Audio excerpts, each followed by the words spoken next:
The dust-laden wind carried whispers of a brewing storm as Flora Jenkins trudged along the barren trail, her arms aching from the weight of her feverish 4-year-old son, Timothy. The year was 1878, and the unforgiving plains of the Wyoming Territory stretched endlessly before her, as empty as the promises her husband had made before abandoning them 3 days prior. "Just a little further, Timmy," Flora murmured, her cracked lips barely moving as she spoke. Her once vibrant auburn hair hung limply around her gaunt face, framing eyes that had cried until no tears remained. The small leather pouch tucked inside her worn dress held only $2.16, all that remained after Walter had taken their savings and disappeared with a saloon girl from Copper Creek. Timothy whimpered, his small body burning with fever. The nearest town was still miles away, and Flora's strength was failing with each step. The doctor in their previous settlement had said something about scarlet fever, but she couldn't afford his services or the medicine he prescribed. Now, alone on the trail with night approaching, Flora felt the crushing weight of desperation. The sound of hoofbeats broke the silence. Flora clutched Timothy tighter, fear coursing through her veins. Travelers on this remote trail weren't always friendly, especially to a defenseless woman and child. A rider appeared on the horizon, silhouetted against the setting sun. As he approached, Flora could make out a tall figure on a chestnut stallion, his wide-brimmed hat pulled low against the dying sunlight. "Madam," the rider called out, slowing his horse as he neared, "you shouldn't be out here alone with nightfall coming." Flora straightened her back, summoning what dignity she could. "We're heading to Silver Creek," she replied, her voice steadier than she felt. The man dismounted in one fluid motion, revealing broad shoulders beneath a worn leather vest. When he lifted his hat, Flora saw a face weathered by sun and wind, yet kind eyes that crinkled with concern. He couldn't have been more than 30. "Name's Yates Keller," he said, approaching slowly as if afraid of frightening her.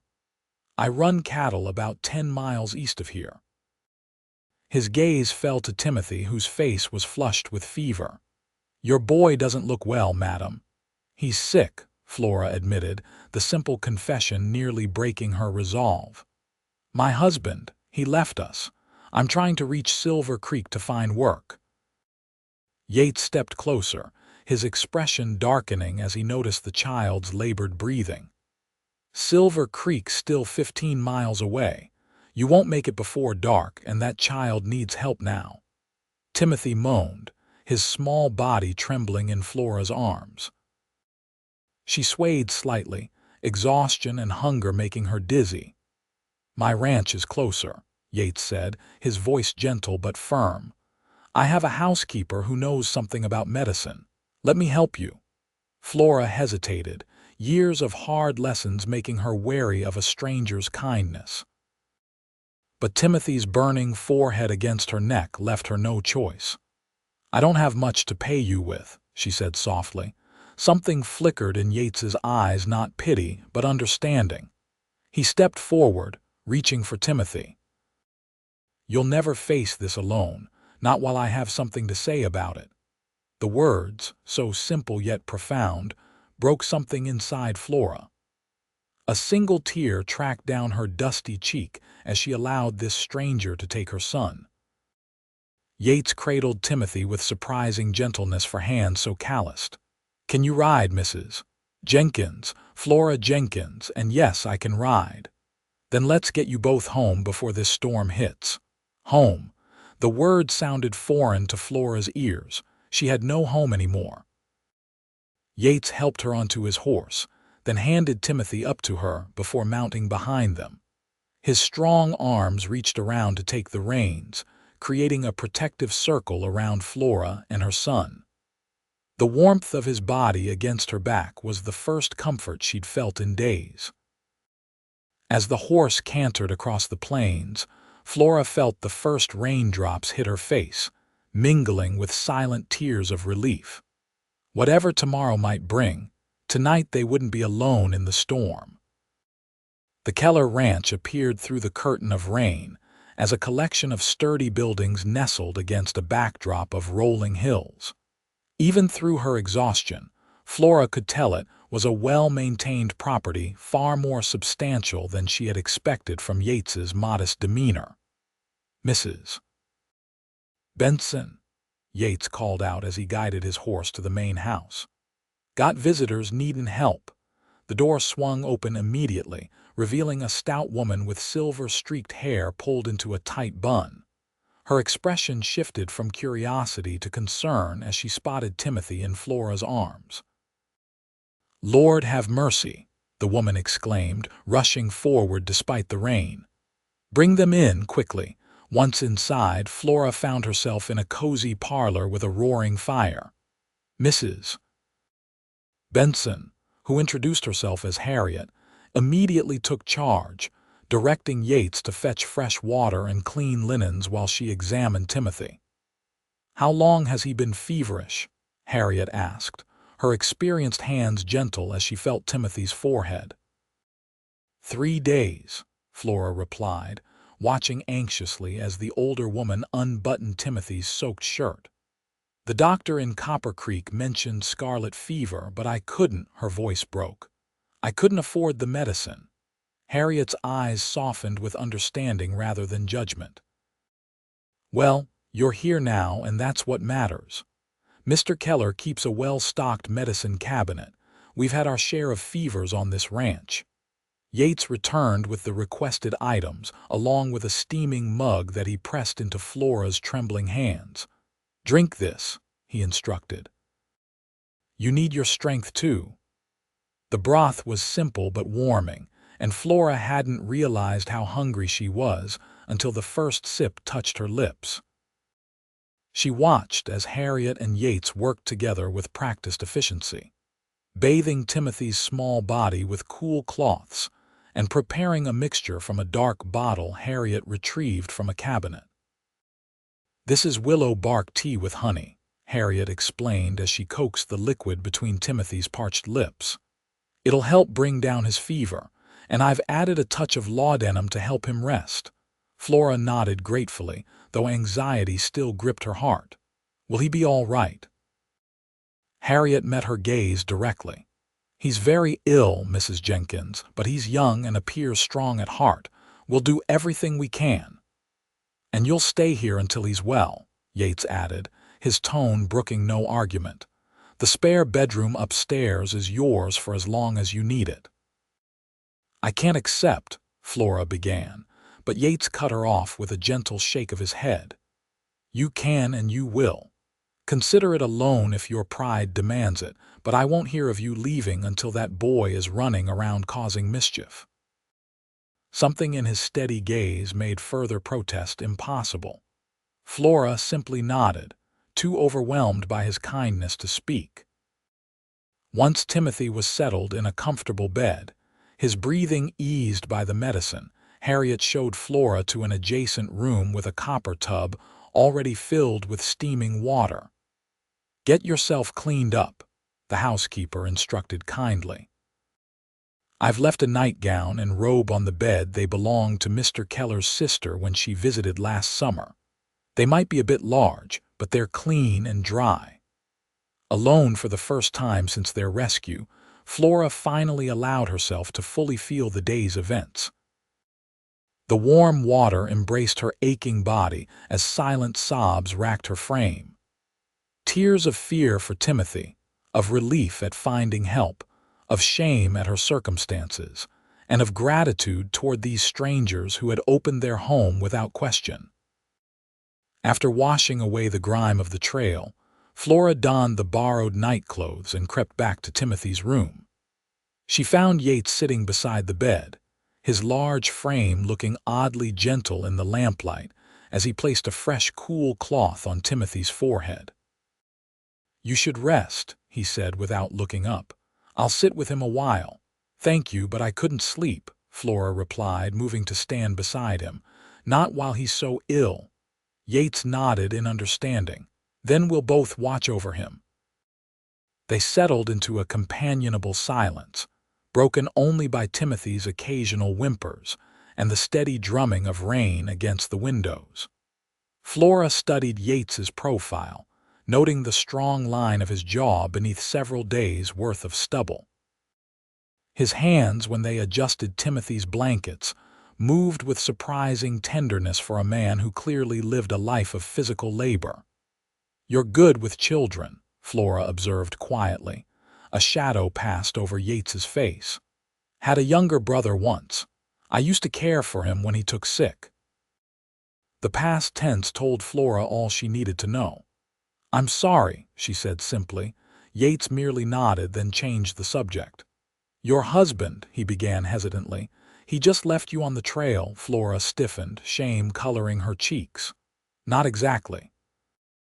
We were staying in Copper Creek while Walter looked for work, when Timothy fell ill." She paused, the memory still raw. "He said he was going to find a doctor who would treat Timothy on credit.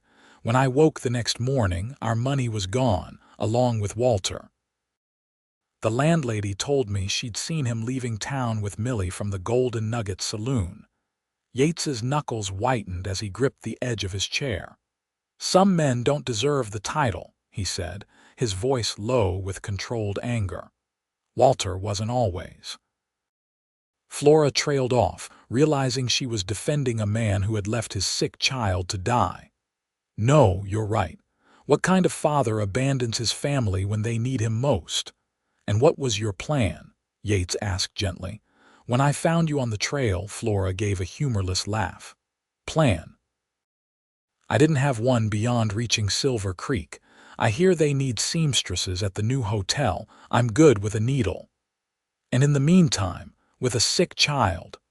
"I would have figured something out," Flora replied, though they both knew it was bravado speaking. "I always do." Yates studied her for a long moment. "You're a brave woman, Mrs. Jenkins." "Flora," she corrected him. "And it's not bravery when there's no other choice." Timothy stirred then, his eyes fluttering open briefly before closing again. His breathing seemed less labored, and when Flora touched his forehead it felt slightly cooler.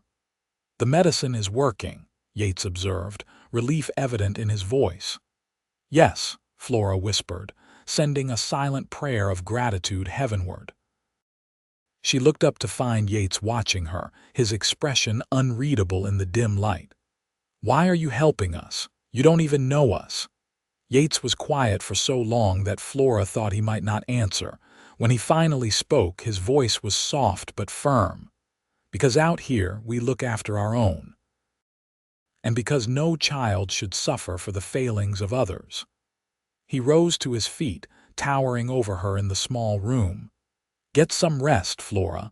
I'll have Harriet wake you if there's any change." Before she could respond, he was gone, the door closing softly behind him, leaving Flora with more questions than answers about the mysterious rancher who had saved them from certain tragedy. The next morning, Timothy's fever had broken. Though still weak, his eyes were clear when they opened, focusing immediately on Flora's face. "Mama," he whispered, "I'm hungry." Flora laughed through her tears, gathering him into a gentle embrace. "That's a good sign, my love." Over the next week, Timothy's strength returned gradually. Harriet kept him entertained with stories, while Flora helped around the house, insisting on earning her keep, despite both Yates's and Harriet's protests. She learned that Yates had inherited the ranch from his father 5 years earlier, after returning from fighting in the last years of the Civil War. He ran a modest but successful cattle operation with the help of 4 ranch hands who lived in a bunkhouse near the barn. Though not wealthy by Eastern standards, he was respected in the territory for his fair dealings and hard work. What fascinated Flora most, however, was watching Yates with Timothy. Once the boy was well enough to sit up, Yates brought him small carved wooden animals, a skill Flora hadn't expected from the rugged rancher. "My pa taught me." Yates explained when she commented on the detailed horse he'd presented to a delighted Timothy. Said idle hands lead to trouble, so he made sure mine were always busy. Timothy, who had been shy around Walter even before his abandonment, blossomed under Yates's attention. Each evening, the rancher would spend time reading to the boy from illustrated books about adventures in far-off lands. "You're good for him," Flora observed one evening after Timothy had fallen asleep, the wooden menagerie arranged carefully on the table beside his bed. Yates shrugged, uncomfortable with the praise. "Boys need men in their lives. Good men." "Yes, they do," Flora agreed softly, her heart aching with conflicting emotions. She was grateful for Yates's kindness, but aware that soon they would need to move on. Timothy was almost fully recovered, and she couldn't impose on this man's generosity forever. As if reading her thoughts, Yates spoke. "I've been thinking, Flora. Winter's coming fast, and the trail to Silver Creek can be dangerous even in good weather." Flora tensed, anticipating his gentle but inevitable suggestion that they should leave.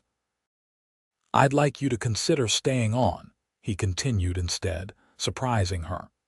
"Harriet's been talking about visiting her sister in Denver for months, and I could use someone to keep the house while she's gone. The position comes with room and board for you and Timothy, plus wages." Flora stared at him, speechless. It was a lifeline she hadn't dared hope for. "You wouldn't have to decide right away," Yates added quickly, misinterpreting her silence. "It's just an offer to consider." "Yes," Flora blurted out before he could say more. "Yes, I accept. Thank you, Yates." His face brightened with a smile that transformed his features, making him look younger. "Good, that's good. Harriet will be pleased. She's grown fond of you both." Only Harriet. Flora found herself wondering, then immediately chided herself for the thought. Yates Keller had already done more for her and Timothy than she had any right to expect. Reading more into his kindness would be foolish and ungrateful. Yet as autumn deepened into winter, Flora couldn't help noticing the way Yates's eyes followed her around the room, or how he found reasons to be near the house more often than seemed strictly necessary for a man with a ranch to run. For her part, she found herself looking forward to their evening conversations by the fire after Timothy was asleep, when Yates would tell her about his day or ask her opinion on matters that seemed well beyond her expertise. "You have good sense," he explained when she questioned why he valued her thoughts on a boundary dispute with a neighboring rancher. "You see things clearly." "Because I'm a woman?" she asked, somewhat defensively. "Because you're Flora," he replied simply, in that direct way of his that never failed to disarm her. December brought heavy snows that blanketed the ranch in pristine white. The Christmas season approached, and Flora found herself happier than she'd been in years. Timothy was thriving, his cheeks rosy with health as he helped her decorate the house with pine boughs and red ribbons Yates had brought back from town. "Mama, can we stay here forever?" Timothy asked one evening as she tucked him into bed. The question caught Flora off guard. "This is Mr. Keller's home, sweetheart. We're just working here for now." Timothy's small brow furrowed in confusion. "But Mr. Yates said I could have my own pony in the spring, and he's building me a sled for Christmas."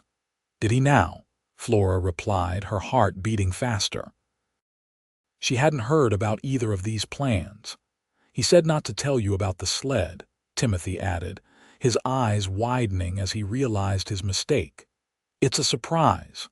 Flora smiled, smoothing his hair back from his forehead. "Then I'll pretend to be very surprised when Christmas comes." Later that evening she found Yates in his study, poring over account books by lamplight.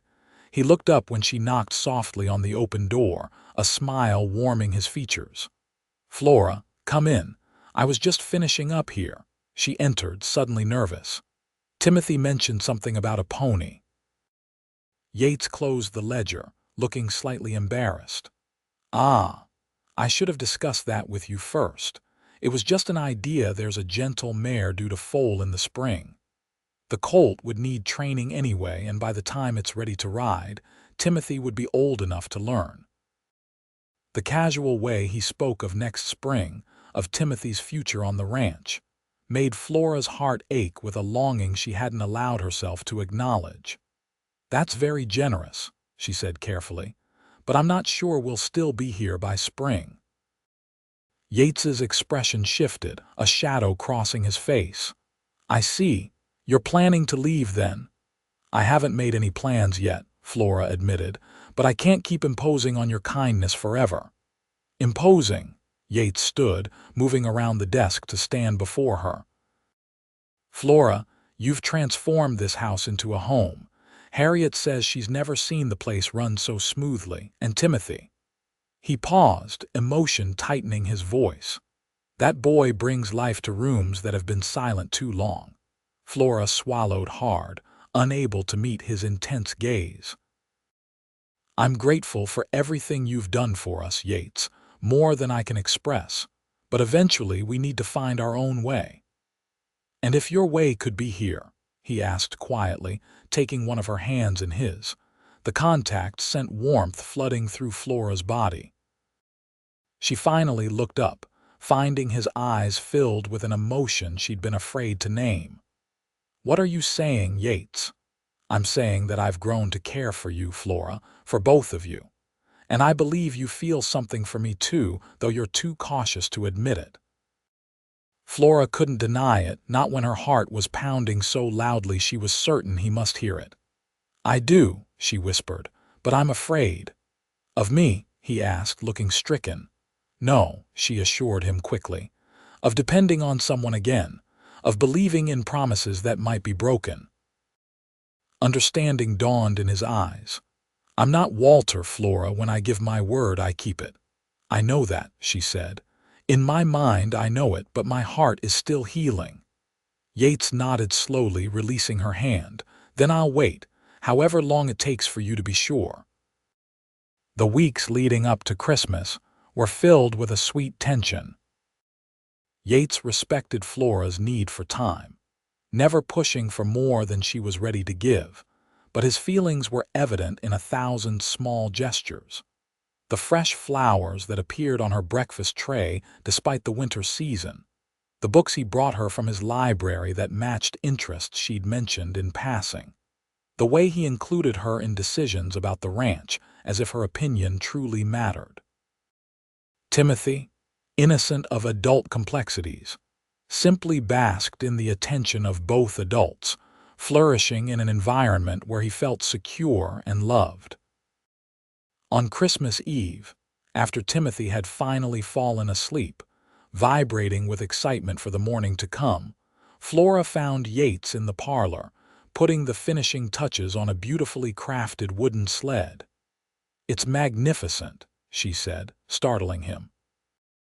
He looked up with a boyish grin that made her heart flip. "Do you think he'll like it?" "He'll love it," Flora assured him, moving closer to admire the craftsmanship. The runners were smooth and perfectly curved, the seat polished to a high shine, and Timothy's name had been carved into the side with remarkable skill. "I have something for you too," Yates said, reaching into his pocket. He withdrew a small box wrapped in silver paper.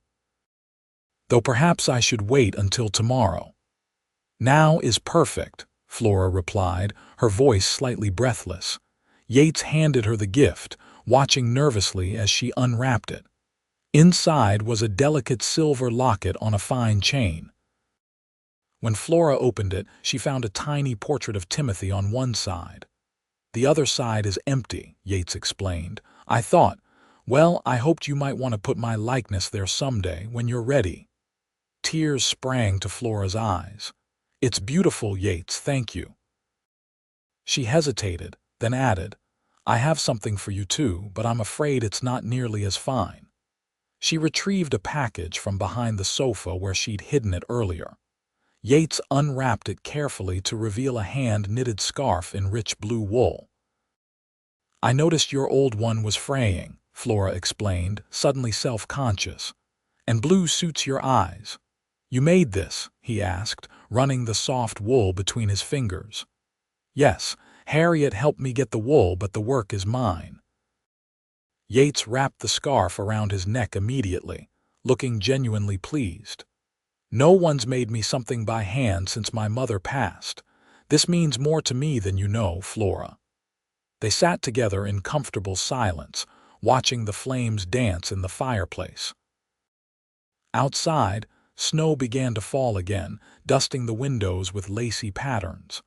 I've been thinking, Flora said at last, her heart racing with the decision she'd finally made.